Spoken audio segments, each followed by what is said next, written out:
Developing a drug that could treat everything from coronavirus to cancer. What a pair of local companies are doing to advance the technology from the Pfizer and Moderna vaccines. Plus, San Diego Unified defending its newly approved vaccine mandate. Why board officials say it's necessary. Pushback from one local group. And some unusual flying causing concern in the North County. Why people there thought a plane may have crashed this afternoon. ABC 10 News at 6 starts now. The COVID-19 RNA vaccines really showed the promise of the technology in general. Two San Diego companies are developing the next generation of RNA drugs. It's called replicating RNA. Good evening. I'm Kimberly Hunt. And I'm Steve Atkinson. Our ABC 10 News anchor Derek Stahl is going in depth to explain how they plan to use it against everything from COVID to lung cancer. Pfizer and Moderna released the first messenger RNA vaccines. Now, San Diego-based Replicate Bioscience and Arcturus Therapeutics are trying to advance the technology even further with replicating RNA. The difference is at the cellular level. Pfizer and Moderna introduce RNA instructions that turn your cells into tiny drug factories for about 2 days before the factory shuts down. But replicating RNA makes an additional molecule that fires the factory back up so it can keep churning out drugs much longer, for about 2 weeks in the case of Arcturus. You need a vaccine that expresses the antigen for an extended period of time so the body sees it again, learns it, memorizes it, never forgets it. Arcturus CEO Joe Payne says their self-replicating COVID vaccine should give people stronger and longer-lasting protection. He says if the coronavirus weren't mutating so much, the protection might last a lifetime. And there's another benefit. Moderna's vaccine uses 100 micrograms of RNA, but Arcturus can use a much smaller dose, just 5 micrograms. And that could have potential safety benefits. Less allergic responses, for example, less undesirable adverse events. He says just like conventional RNA, replicating RNA safely breaks down without making any permanent changes to the cell. New startup Replicate Bioscience is going in a different direction.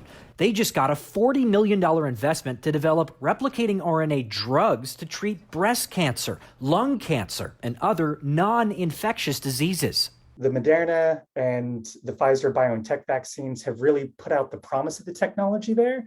And there's a slate of new companies that are looking to really deliver on that promise. CEO Nathaniel Wong says their replicating RNA can turn cells into factories for about 2 months with an even smaller dose. That means less injections for the patients and a much longer time you get a therapeutic effect. That's why you can really open up new areas that you can treat patients with because of the longer expression. Replicate is hoping to get into clinical trials in the second half of next year. Meantime, Arcturus's COVID vaccine just started phase 3 trials in Vietnam. They expect to apply for authorization there in December, and they're hoping to expand to other countries not long after that.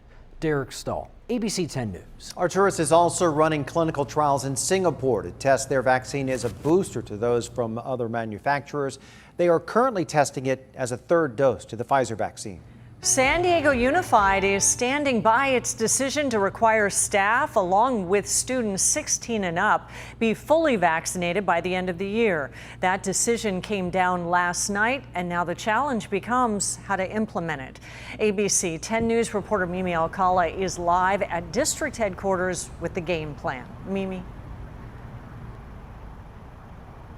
Kimberly, the district stands by its decision despite seeing a lot of pushback yesterday. We showed you that rally happening here at headquarters live.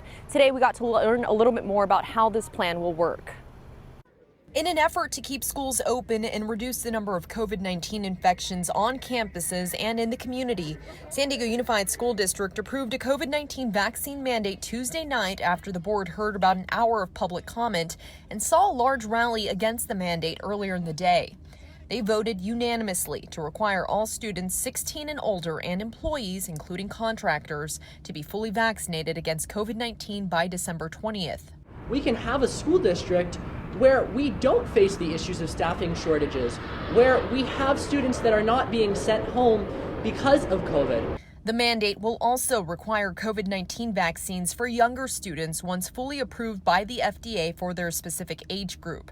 For now, students 16 and older will need to get their first dose by November 29th and the second by December 20th. And if students don't get the shot, they won't be able to attend school in person. They will not be allowed to be on campus in person, and they will be enrolled in our virtual academy. To make sure families are aware of the latest decisions, San Diego Unified says they'll send out information about how and where to get free vaccines. They will also hold a virtual safety forum this week to give parents a chance to hear directly from health experts and ask questions. Now, there has been some pushback against the mandate. The group Let Them Breathe launched a new initiative called Let Them Choose and has threatened legal action against the district over this mandate. The only thing that I would say about any legal challenges is if they do come, we will deal with that through the legal process. And that safety forum will be held tomorrow at 5:30 p.m. That's going to be on Zoom, and the district says families will receive a link to that via email. We're live in University Heights. Mimi Alcala, ABC 10 News. Mimi, thank you. And as San Diego Unified moves forward with that vaccine requirement, we are getting a look at the district's vaccination rates. They released these numbers today. More than 64% of eligible students have gotten at least one dose of the vaccine, and more than half are fully vaccinated. Keep in mind, kids 12 and up are eligible for the vaccine, but the district's requirement only applies to students 16 and up for now. It's unclear what the numbers look like for that group. And then the district says an estimated 76% of its staff is fully vaccinated. The city of San Diego is giving workers a little more time to get in line with its vaccine requirement. Last month, the city went ahead with a mandate requiring all city employees to be fully vaccinated by the beginning of November. That deadline has been pushed now to December 1st. The extension comes as the city irons out the details with several different departments, including the San Diego Police Department. A vaccine mandate is a change in the terms and conditions of employment, and the city has a duty to bargain in good faith over that change. Earlier this month, ABC News obtained a survey taken by members of the San Diego Police Officers Association. In it, 65% said they would consider quitting if vaccines are mandated. The city of Encinitas, meanwhile, could be sweetening the deal for workers who get vaccinated. Right now, officials are discussing a plan that would pay city employees to get the vaccine. Encinitas is calling it the Wellness Incentive Program. It would offer up to $2,500 to some frontline employees and $2,000 for everyone else. To be eligible, workers would have to get their first vaccine dose by October 7th. Encinitas is using city funds and money from the American Rescue Program to foot the bill. And we now know the names of the woman and her child who fell to their deaths at Petco Park over the weekend. Police have identified the mother as 40-year-old Raquel Wilkins and her son as 2-year-old Denzel Browning Wilkins. On Saturday, the two fell from the concourse level of the park onto Tony Gwynn Way below. Police say they are still trying to figure out exactly what happened. The daughter of one witness told ABC 10 News that Wilkins seemed happy and was jumping on a bench next to the railing while holding Denzel and then fell over. Some strange flying caused a bit of a scare off the coast of Carlsbad today. This was the response after people reported a possible plane crash, but everyone is okay. Witnesses told ABC 10 News they saw a plane flying strangely off the coast before it went out of sight. This red single-engine plane flew by extremely low, like as low as I've ever seen, and very slow in speeds, so slow that you were wondering how is he even staying aloft, and he tilted his wing back and forth a few times. First responders scoured the area for any signs of a crash. Officials, though, later confirmed the plane landed safely at Montgomery Field Airport. All right, as the end of the eviction moratorium approaches, the city of San Diego still has millions of dollars in federal funding that it can use to help people pay their rent. Tonight, SDG&E teamed up with the San Diego Housing Commission, putting on an event to help walk people through the process. The program has already doled out more than $100 million in assistance covering past and future rent, along with utility bills. In the past, one of the biggest hurdles the city has faced has been raising awareness. This is important to us because we recognize that, in the community, we have programs available for our customers.